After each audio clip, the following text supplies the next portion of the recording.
I'm here interviewing my grandfather, Andrew Ferrara, about his experience and what he went through in the war. Were you drafted or did you enlist in the war? I was drafted, but I wasn't called yet. When a friend of mine was called to go in, I joined when he went in. I joined ahead of time. Did any of your brothers or sisters join? My one brother was drafted, but he had ear trouble, and they refused his Now, entry. when you went to enlist, what service branch did the government assign you to? I went into the Signal Corps. I became a radio operator, which I studied for about a year. Studied Morse code and all things containing to the radio. Do you remember the first day you arrived in Europe? The first day in Europe. No, the first day we arrived in England and waited to go to Europe, which was across the channel. And what did they assign you to do, like, once you got there? What was your main goal to do? Well, this was after D-Day now. After D-Day, then we went over to Europe, to France, and we were assigned a radio called the 1099. We had a truck with a big radio in the truck, and there were four of us that took care of the radio and all the communication. So you didn't see any combat over there? Not really in combat, but we were always on a high hill somewhere, maybe within 20, 30 miles of combat. Mm-hmm. So you heard And all we the set up the explosions. radio system there. So you could hear all the explosions and everything. Heard a lot of noise, man. Jesus. Do you have any memorable experiences? Like anything? No, the worst part is when I was in Holland, they were bombing Aachen. That was Germany. Right, it was right out of next to Holland. There was a town called Aachen in Germany. When they bombed Aachen, they bombed it to the ground. Nothing was standing, man, and that was noisy. That really was noisy.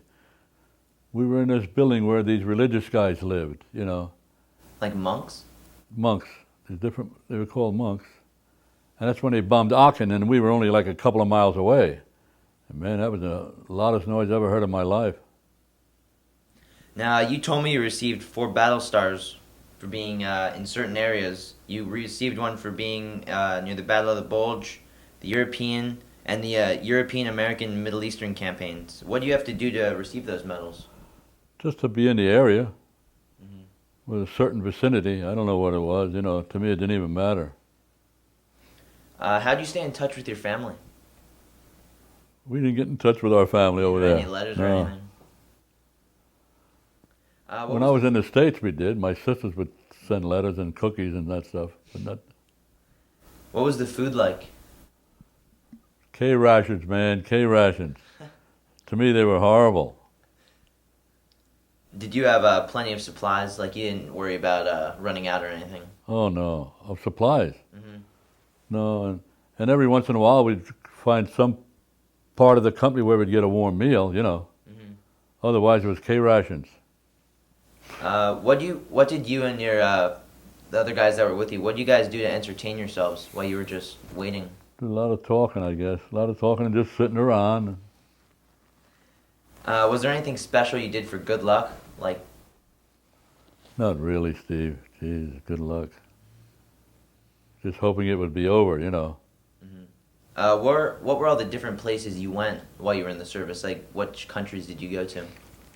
See, we landed in England, then France, then Belgium, then we went up to Holland, and then they sent us, one group, they sent us to Czechoslovakia with the English for about a month.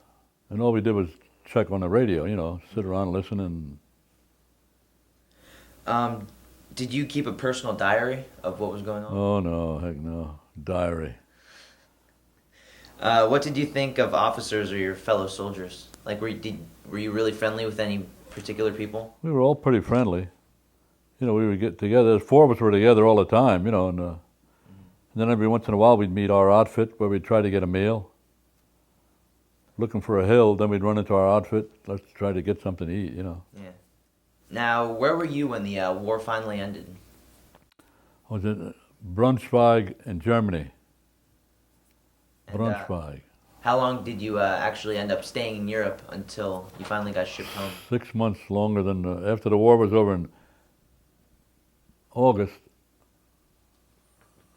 We were there till January of '46.